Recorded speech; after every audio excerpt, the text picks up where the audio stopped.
Today we're going to talk about something pretty incredible.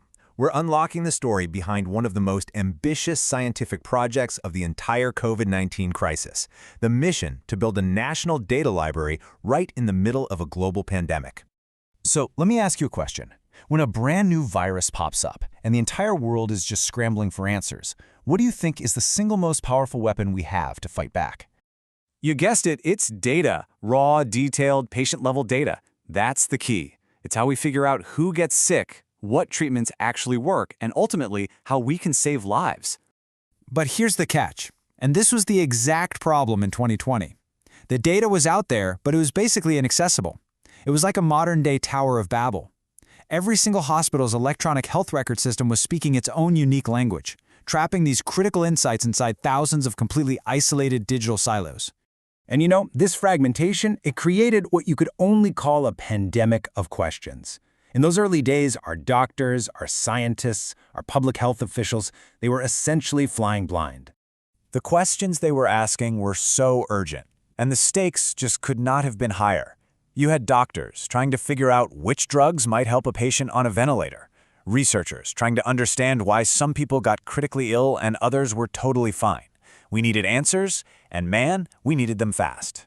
See, every individual hospital had its own valuable piece of the puzzle, right, based on the patients they were seeing. But to answer the big questions, to spot the national trends and find those hidden patterns, you have to see the whole picture. And that was just impossible when all the puzzle pieces were locked up in separate boxes. So right out of this chaos, this massive crisis, a really big idea was born. You can almost think of it as a moonshot project for public health data.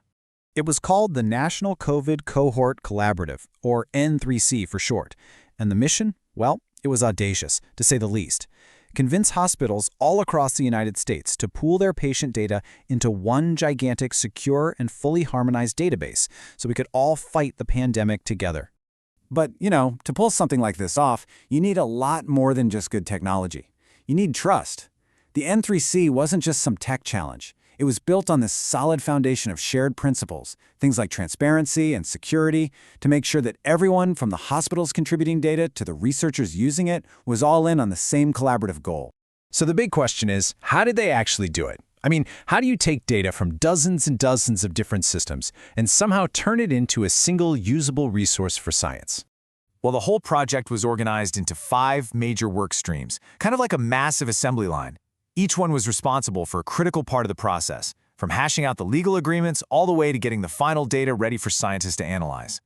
We can actually simplify that big assembly line into a simple 4-step journey for the data. Step 1, build the partnerships and all the legal frameworks. Step 2, acquire the raw data from the hospitals. Step 3, and this was the trickiest part, harmonize it all by translating it into one common language. And finally, Step 4, make it available for analysis in a super secure environment. Now that harmonization step, that was the project's secret sauce for sure. The team chose a single data model, called OMOP, to act as the Rosetta Stone for the whole project. They built these really complex processes to translate data from 4 different source models into this one unified language. That way, a diagnosis from a hospital in Oregon meant the exact same thing as a diagnosis from a hospital in Florida. That's a game changer. And of course, all of this incredibly sensitive patient information had to be protected. The solution was brilliant. It was called the N3C Enclave. Think of it like a maximum security digital library. Researchers could go in and analyze the data, but they could never, ever take it out.